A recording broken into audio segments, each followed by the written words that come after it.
వ్యవసాయం అంటే ఆ దంపతులకు చాలా ఇష్టం. ముఖ్యంగా ఆర్గానిక్ సంబంధించిన ఎరువులు తయారు చేస్తూ మహబూబ్నగర్ జిల్లాలో ఉన్నటువంటి ధర్మాపూర్ గ్రామంలో ఉన్న ఆ దంపతులు ఆర్గానిక్ సంబంధించిన ఎరువులు తయారు చేసి ఔరా అనిపించుకునే పరిస్థితి కనిపిస్తుంది. ప్రస్తుతం అదే గ్రామంలో ఉన్నాం. ఈ ధర్మాపూర్ గ్రామంలో ఉన్నటువంటి ఆర్గానిక్ సంబంధించిన వరి కంపోస్ట్ ఎరువులు కూడా తయారు చేసే ప్రాంతాల్లో ఉన్నాం. ఆ దంపతులు అయితే రసాయన ఎరువుల వల్ల చాలా ఇబ్బంది కలుగుతున్న ఆలోచనతోటి కొత్తగా అయితే ఆర్గానిక్ సంబంధించిన ఎరువులు తయారు చేసి ఉత్పత్తి చేస్తే బాగుంటున్న ఆలోచనతోటి కూడా ఈరోజు ఆ ధర్మపూర్ గ్రామంలో ఉన్నటువంటి లక్ష్మి దంపతులు కూడా మన దగ్గర ఉన్నారు. అంటే దాదాపు 2 ఏళ్ల పాటు కూడా ఆర్గానిక్ సంబంధించిన ఎరువులు తయారు చేసి జిల్లాలో ఉన్నటువంటి ఏదైతే పండ్ల తోటలు కావచ్చు, కూరగాయల తోటలు కావచ్చు, మిగతా వ్యవసాయం కావాల్సిన ఎరువులను కూడా వారు ఉత్పత్తి చేసి విక్రయిస్తున్న పరిస్థితి కనిపిస్తుంది. ఈ ఆలోచన ఎందుకు వచ్చింది, ఆర్గానిక్ ఎరువులు ఎందుకు తయారు చేసిన అంశాలపైన వారిని అడిగే ప్రయత్నం చేద్దాం. ప్రస్తుతం మన దగ్గర లక్ష్మి ఉన్నది, వారిని అడుగుదాం. చెప్పమ్మా, ఎందుకు ఆర్గానిక్ ఎరువులు తయారు చేయాలనుకుంటున్నారు? అంటే మాకు ఫస్ట్ నుంచి అయినా వ్యవసాయం అంటే కొంచెం ఇంట్రెస్ట్. వ్యవసాయ కుటుంబంలో నుంచి వచ్చినాము. నా పేరు లక్ష్మి, నేను పారామెడికల్ డిగ్రీ చేసిన. మా ఆయన ఎంకామ్ చేసిండు. మాకు వేరే బయట ప్రైవేట్లో చాలా సంవత్సరాలు ప్రైవేట్ జాబులు చేసినాక ఇంకా వ్యవసాయంలోకి దిగితే ఏమన్నా ఆర్గానిక్ ఫార్మింగే చేయాలని, ఫస్ట్ ఆర్గానిక్ ఫార్మింగ్ ఎలా చేయాలి, అసలు ఎరువులు ఎలా తయారు చేసుకోవాలి, మనం ఎలా పిచికారీ చేయాలి అనే విషయం అవగాహన చేసుకొని నేను పాలేకర్ గారితో నేను ట్రైనింగ్ పడ్డప్పుడు అప్పుడు కోచింగ్ తీసుకొని ఒక డైరీ తయారు చేసుకొని ఒక్కొక్కటిగా అన్ని ఆర్గానిక్ ఫెర్టిలైజర్స్ తయారు చేసి యూజ్ చేయడము, రైతులకు అవగాహన కల్పించడం అట్లా చేస్తున్నా. ముఖ్యంగా మీరు 2 ఏళ్ల పాటు ఆర్గానిక్ ఎరువులు తయారు చేస్తున్నారు. అంటే ముఖ్యంగా ఈ ఆర్గానిక్ సంబంధించిన ఎన్ని ఎరువులు తయారు చేస్తున్నారు, ఎంత ఇయర్ ఎన్ని విక్రయాలు చేస్తున్నారు మీరు? అంటే మేము జీవామృతము పశువుల పేడతోటే మెయిన్గా నాటు ఆవు పేడతోటే తయారు చేస్తున్నాము. ఇవన్నీ వర్మీ కంపోస్ట్ అంటే ఎర్త్ వామ్స్ ద్వారా తయారవుతుంది వర్మీ కంపోస్ట్ అనేది. ఇవన్నీ తయారు చేసి ఎక్కువ మామిడి తోటల వాళ్ళు ఇట్లా పూత పిందే మంచిగా ఇట్లా నిలబడుతుంది, ఎక్కువ దిగుబడి వస్తుందని వాళ్ళు ఎక్కువ యూజ్ చేస్తున్నారు. ఇంకా మిగతా నార్మల్గా మిద్దె తోటలు, ఇంకా ఓన్గా మనం ఆర్గానిక్ ఫుడ్ తినాలి అనే వాళ్ళు ఆ రైతులు ఎక్కువ తీసుకుపోతున్నారు. మాకు మ్యాక్సిమంగా 50,000 పైననే మనకు నెలకు ఆదాయం వస్తుంది. ఇంకా మనము ఏదంటే ఎక్కువ ఓన్గా మేమే తయారు చేసుకుంటాం. ఇక్కడ లేబర్ ఖర్చు కాకుండా అవసరం ఉన్నప్పుడే లేబర్ను తీసుకొని. రైట్. ముఖ్యంగా ఇప్పుడు ఖరీఫ్ సీజన్ కొనసాగుతుంది. రైతులు కూడా పంట పొలాల్లో కూడా వరి సాగు చేస్తున్నారు. మీ ఎరువుల నుంచి ఆర్గానిక్ ఎరువులు వాడాలని రైతులు మీ దగ్గర వస్తున్నారా? చాలా వస్తారు. ఏం తయారు చేస్తున్నారు, ఏం లేదు అని వచ్చిన వాళ్ళకు నేను చాలా ఇట్లా చెప్తూ ఉంటా. ఇప్పుడు మనం యూరియా డిఏపి వాడడం వల్ల మనకు హెల్త్ ఇష్యూస్ ఎక్కువ వస్తున్నాయి. ఇట్లా మన ఆర్గానిక్ ఫెర్టిలైజర్ వాడడం వల్ల హెల్త్ ఇష్యూస్ తగ్గుతాయి. భూమి అంటే బండబారిపోవడము, సౌడు నేలలుగా మారిపోవడము అలాంటివి తగ్గిపోతాయి. నేల గుల్లబారుతుంది, వాటర్ నిల్వ ఉంచే కెపాసిటీ పెరుగుతుంది అని అందరికీ చెప్తుంటాను. ఈ మధ్య అంటే మనకు సంవత్సరంకి ఎక్కువ సేలింగ్స్ అనేటివి ఎక్కువ పెరుగుతుంటాయి, ప్రజల అవగాహన పెరుగుతుంది. ఈ ఆర్గానిక్ ఫెర్టిలైజర్స్ తెలుసుకోవడము, వాడడము ఎక్కువైపోతుంది. ఇప్పుడు మిద్దె తోటలు చాలా ఎక్కువైపోతున్నాయి, వాళ్ళందరూ తీసుకుపోతారు వచ్చి. ఇంకా పిడికలు తయారు చేస్తున్నాము. నాటావులు ఉన్నాయి మన దగ్గర. నాటావులు పిడికలు తయారు చేస్తున్నాం, ధూప్ స్టిక్స్ తయారు చేస్తున్నాం. జీవామృతం, ఘనజీవామృతం, లిక్విడ్ ఫెర్టిలైజర్స్, సాలిడ్ ఫెర్టిలైజర్స్ అన్నీ ఉంటాయి మన దగ్గర. రైట్. ముఖ్యంగా ఈ ఆర్గానిక్ ఎరువులు ముఖ్యంగా ఏమేమి తీసుకొచ్చి మీరు తయారు చేస్తారు? ఎన్ని రోజులు టైం పడుతుంది తయారు కావడానికి? అంటే పేడ ఒకటి మన దగ్గర ఉంటుంది. ఇంకా కొద్ది తక్కువైతే డైరీ ఫార్మ్స్ నుంచి తీసుకుంటాము. న్యాచురల్గా తయారు చేయడం తప్పించి దీంట్లో అంటే మనం కలపడం కెమికల్స్ అనేది ఏమీ ఉండదు. పేడ తీసుకొచ్చి డ్రై చేసిన తర్వాత మనము మొత్తం ఇట్లా బెడ్లలాగా వేసుకొని వాటర్ ఇస్తాం వారం రోజులు. అంటే దాంట్లో గ్యాస్ వేడి ఉంటే అంతా వెళ్ళిపోవడానికి వాటర్ ఇచ్చిన తర్వాత ఎర్త్ వామ్స్ వదులుతాం. ఆ ఎర్త్ వామ్స్ పేడను తిని విసర్జిస్తాయి అన్నమాట. విసర్జించిందే వర్మి కాంపోస్ట్ తయారవుతుంది. అది పేడ ఎట్లుంటుంది, గ్రీన్ కలర్ ఉంటుంది కదా, అది మొత్తం బ్లాక్గా మారిపోతుంది. అంటే కార్బన్, నైట్రోజన్ ఇవి అనేటివి దాంట్లో ఎక్కువైపోతాయి. ఒక ఎర్త్ వామ్ డైజెస్టివ్ సిస్టంలోకి పోయి అది విసర్జించబడుతుంది. కాబట్టి దానికి ఎర్త్ వామ్ గట్ బ్యాక్టీరియా, మరి కార్బన్, పొటాషియం, కాల్షియం ఇవన్నీ యాడ్ అవుతాయి దీంట్లో.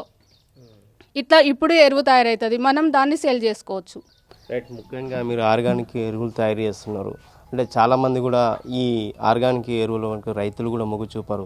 దీనికి ఎలాంటి రూపకల్పన చేశారు? ఈ ఎరువులు విక్రయ కావడానికి మీరు ఏ శ్రమ చేశారు?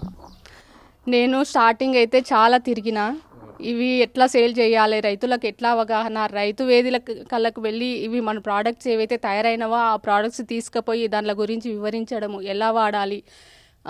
ఇంకా మనము సేల్ చేయడం ఒకటే కాకుండా ఎవరికైనా డైరీ ఫార్మ్స్ ఉన్నాయి, మాకు పేడ లభ్యమవుతుంది, వాళ్ళు సొంతంగా ఎలా తయారు చేసుకోవాలి, వర్మి కంపోస్టు కానీ జీవామృతం ఘనజీవామృతం కానీ గోశాలలు ఉంటాయి కొన్ని, అక్కడ నాటు ఆవు గో పేడతో గోమూత్రంతో ఎట్లా ఫెర్టిలైజర్స్ ఎట్లా తయారు చేసుకోవాలి అవన్నీ నేను రైతు వేదికలకు వెళ్ళి వాళ్ళకి అవగాహన కలిగించిన.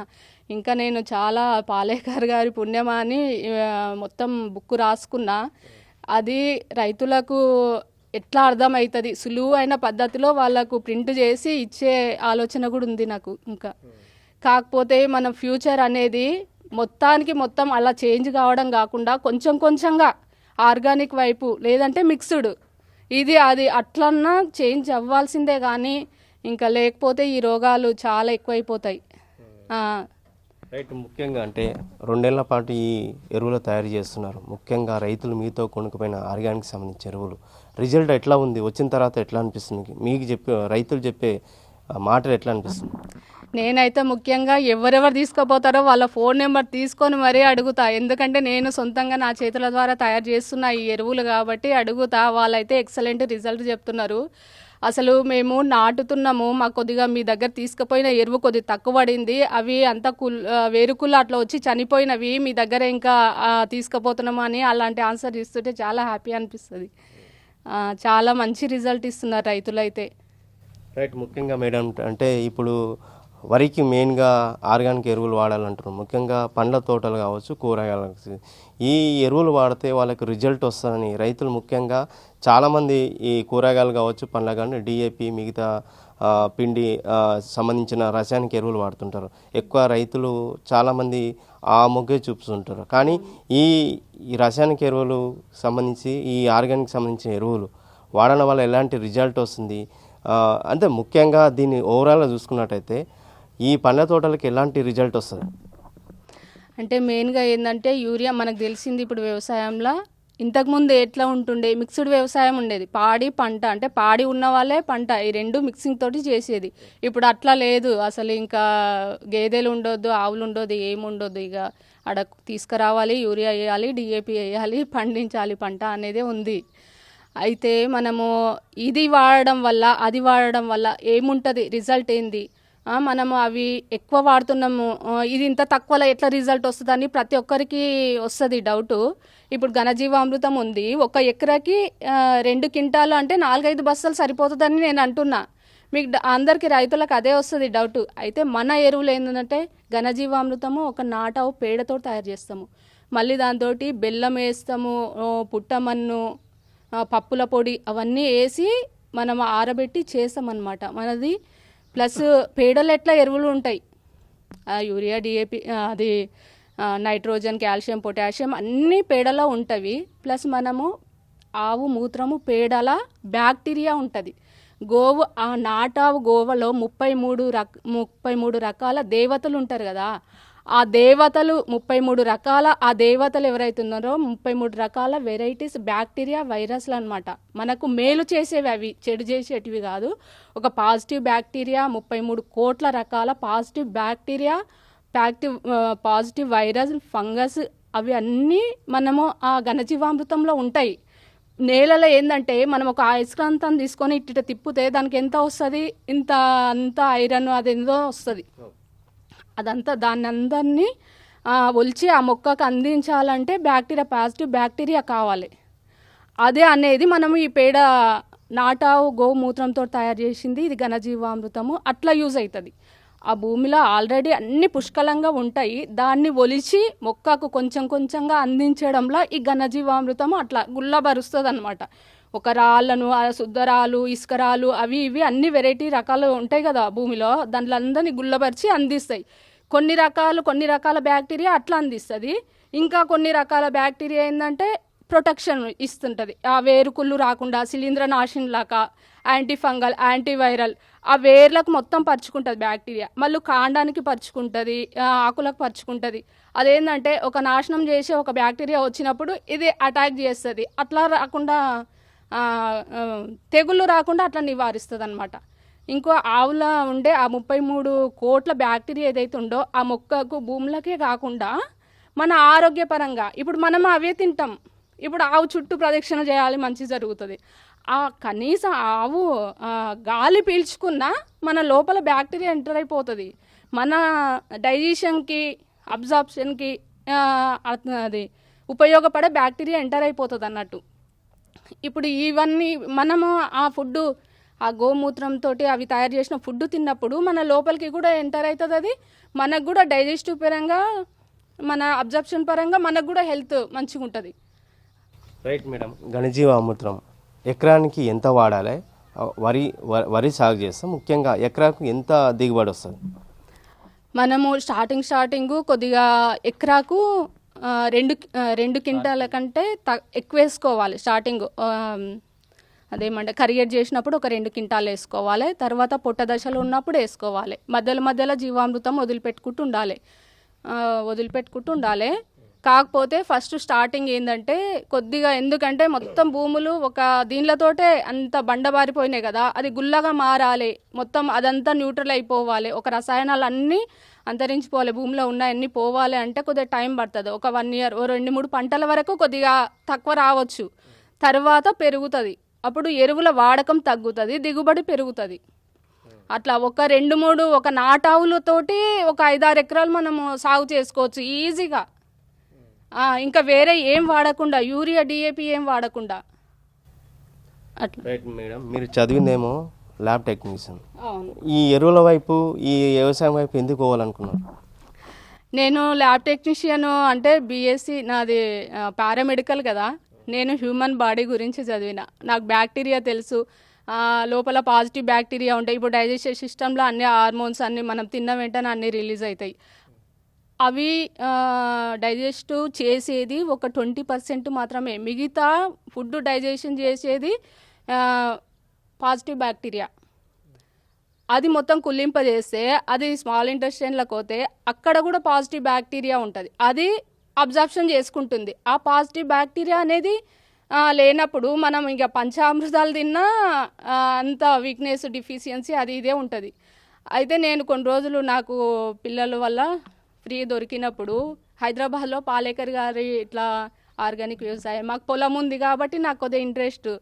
అక్కడ కోచింగ్ వెళ్ళిన, అసలు నాకు మైండ్ మొత్తం బ్లోయింగ్ అయిపోయింది. నాకు ఈ పాజిటివ్ బ్యాక్టీరియా ఉంటే అబ్జార్ప్షన్ అయితే, డైజెషన్ అయితే అంతవరకే తెలుసు. అంతకుముందు అసలు ఆ పాజిటివ్ బ్యాక్టీరియా ఎక్కడ ఉంటుంది అనేది అక్కడ పాలేకర్ గారి వ్యవసాయం అప్పుడే తెలిసింది నాకు. గోమూత్రంలో పాజిటివ్ బ్యాక్టీరియా ఉంటుంది.